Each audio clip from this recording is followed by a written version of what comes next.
கண்ணியமிக்க பெற்றோர்களே, அஸ்ஸலாமு அலைக்கும் வரஹ்மத்துல்லாஹி வபரகாத்துஹு. பள்ளிக்கூடங்கள் தொடர் விடுமுறை விடப்பட்டுள்ளது.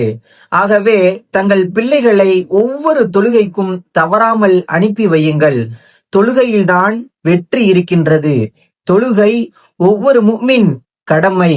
அல்லாஹு சுப்ஹானஹு வ தஆலா சூரா நிசா 103வது வசனத்தில் அல்லாஹ் சொல்லி காட்டுகின்றான், இன்ன ஸலாத்த கானத் அலல் முஃமினீன கிதாபம் மௌகூதா.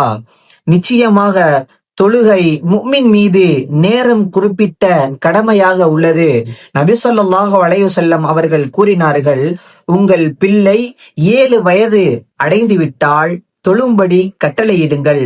10 வயதாயும் தொழாவிட்டால் அடித்து தொலைவையுங்கள் என்று நபி ஸல்லல்லாஹு அலைஹி வஸல்லம் அவர்கள் கூறினார்கள். ஆகவே தயவு செய்து பாங்கு சொன்னவுடன் தங்கள் பிள்ளையை பள்ளிக்கு அனுப்பி வைத்து நீங்கள் நன்மைகளை பெற்றுக் கொள்ளுங்கள்.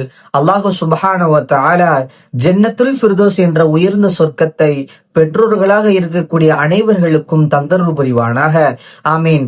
அஸ்ஸலாமு அலைக்கும் வரஹ்மத்துல்லாஹி வபரகாத்.